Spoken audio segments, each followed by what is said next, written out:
Good morning, everybody, and welcome to episode 1 of This Is My Life. My name is Brandy M. Miller. I'm also known as the 40-Day Writer because my first published book was called How to Write an eBook in 40 Days or Less. And I actually have a website called 40daywriter.com. And if you were to email me, it would be brandy@40daywriter.com. So, yeah, my friends who have gotten to know me over the years know that I'm the 40-Day Writer. And so I'm creating this moment because I want to mark my journey. See, there's been this dream that I've had for 4 years now, and it's to create a reality TV show called the 40-Day Writer Reality TV. And it's about 40 writers competing over 40 days to finish, polish, and pitch their books to publishers, who will then compete Shark Tank style for the rights to publish those works. Imagine Survivor meets Shark Tank. So that's the vision. I have a lot of things going against me right now. I have nobody funding it. I have nobody who's producing it yet. And I have no experience with television. So those are my hurdles. Hollywood tends to prefer those with lots of experience behind the camera. They like their stuff well funded because it's usually pretty pricey. And they like somebody who's a celebrity. And I'm not a New York Times bestseller. I'm not well known in literary circles. I don't even have connections to major publishers yet. But I figure that when you have a dream that's worth pursuing, you give it your shot, right? You take the shot even if you fail. And I've been trying to do this for 4 years, as I said. The first year that I tried, I didn't have a team. I didn't have anybody with me. I was trying to do it on my own. I didn't have an established clientele. I didn't have an established following. Pretty much didn't have anything going for me. And naturally, it failed. People liked the idea. That was what I got out of the attempt, though. It tested and proved to me that people liked the idea. They just weren't convinced that I was the right person to execute. The next year I came back, made the decision, came back, and I gathered up the coaches that would support the idea. And I put it back out there. And this time we made it all the way to the point where I was talking to producers and directors. And what I got out of them at the time was, we like the idea. We just don't think you're the right person. You know, if you did get it picked up by Hollywood, here's what would happen. They would buy the rights to the idea in cash. You would get no royalties out of it. You would not appear on the show. Nobody you picked would appear on the show. It would just be, you would be written out of the picture. And is that what you want to happen? No, it wasn't what I wanted to happen. I don't want to be a contestant on my own show. That wouldn't be fun. I want to be a coach on my own show. I want to show people how to write. I want to help them write, because that's what I do. So I took the idea back to the drawing board. Now, that was in 2016. It's 2020 now. I went and I listened to what they said. I built my following. I built my client list. I built my system. And now I'm ready to get back out there because I also built my network. And I don't have direct connections to publishers, but the people that I know do. And the people that are on board with me do. And yes, I do have a team. And yes, we are going to do this year. I am determined that we are going to do this year. I don't know how I'm going to fund it. I don't know how I'm going to produce it. I just know it's going to happen.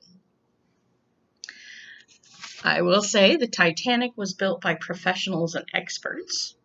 I'm sure that if professionals and experts had heard Noah's plan for building an ark, they would have told him he was out of his ever-loving mind. But the ark got built, and it survived 40 days of a flood. So I'm pretty sure if I'm listening to the right person, I can pull this off. I've been told that 40 people on a show is too many. I don't know.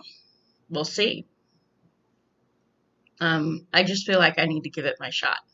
I just feel like that this is too important. See, 80 to 90% of people in America, at least, I don't know about the rest of the world, but 80% to 90% of people in America believe they have a book in them. But fewer than 3% of those people will ever sit down to write it. And that's a tragedy. It's a real tragedy. And there's three things that really stop them from ever getting it done, right? Some of them don't know where to start or where to end or how to put it in the middle when they hit writer's block, what to do to get around it. So it's a matter of not knowing the mechanics. Some of them are afraid it would never get published if they did work on it. So it's a matter of not having the right connections or the knowledge of the publishing industry. And some of them, a lot of them, think I'm nobody important. Nobody would ever listen to me if I put my story out there. And I want to address that issue right here, right now, today. Because it's a lie.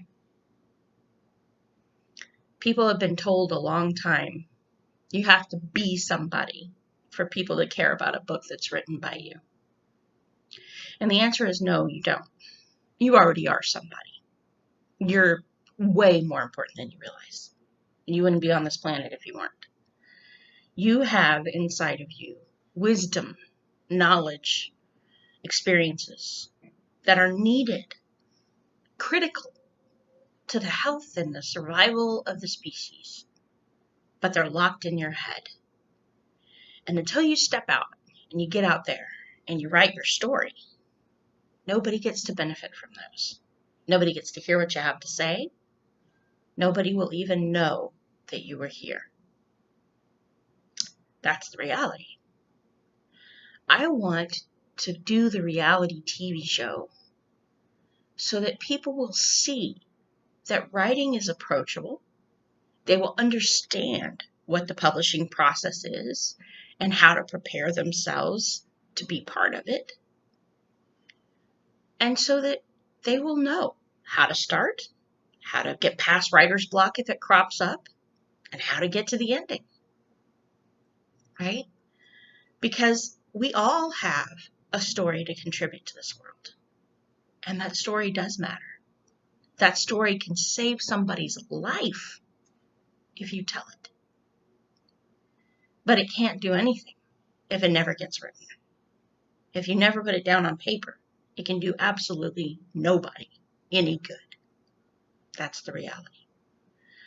So this reality show is less about me, and it's more about giving a showcase to answer the big questions that people have about writing, about publishing, and about what it takes to really get out there and get your word out there. Because I firmly believe that every person has a valuable contribution to make. They just may not know it yet. So today, part of what I want to do is give you guys a little bit of hints on how to get started so that you start thinking about writing, so that you start thinking about what you would write were the opportunity presented. Every good book begins with a problem. The hero may not look like a hero. In fact, usually they don't. The greatest literary journeys are not those where the hero is roaring and ready to go at the beginning of the story. It's those where it looks like the hero is absolutely not a hero. Like they are the least likely person you would choose to go on a hero's journey ever. Like the least likely person that somebody would pick to rescue the world. They got a giant negative in front of everything. You know, negative bank account, negative life situation. Maybe they're even a criminal, right? But they find momentum and the reason to crawl out of that situation, to climb uphill to the journey it takes to become the person they need to be, to claim their place, and to take down the threat, right? That's our greatest journeys. We love our underdogs. We love our underdogs because we see ourselves in our underdogs.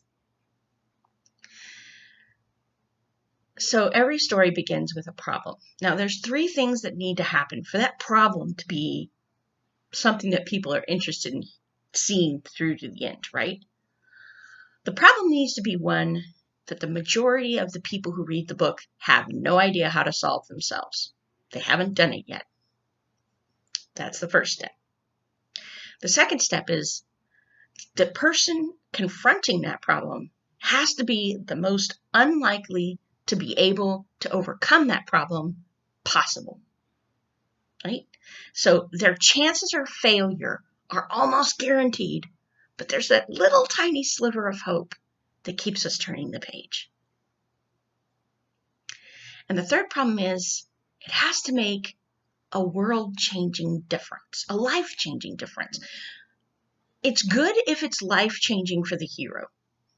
It's better if when their life changes, the whole world changes. That's the best kind of problem, right?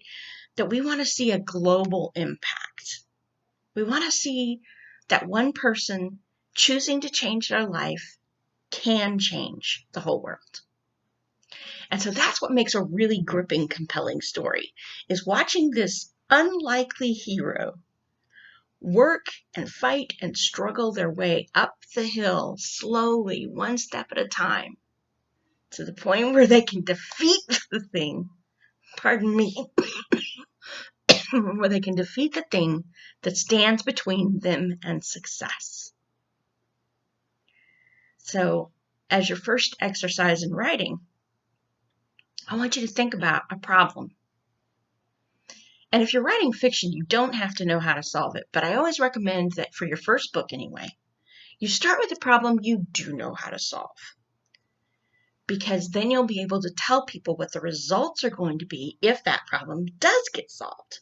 You'll be able to explain what the impact was to your family, to your friends, to your community, to the greater world around you.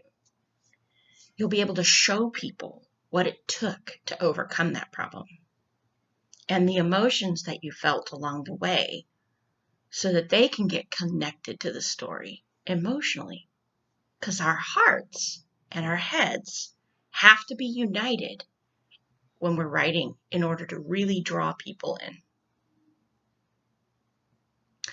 So that's my first episode of This Real Life. I hope you enjoyed watching it. I hope you gained some value out of it. If you did, I would appreciate it if you would like and subscribe to this channel, because I want to get this word out there, both about the reality TV show and about the tips I'm going to be sharing with you, so that more people who are interested in writing their stories don't have to be stopped by the perceived obstacle of not knowing where to begin, not knowing if they can, not knowing who would listen, and not knowing how to publish. We're going to cover all of those things one day at a time. Welcome to the real life. Thanks for watching.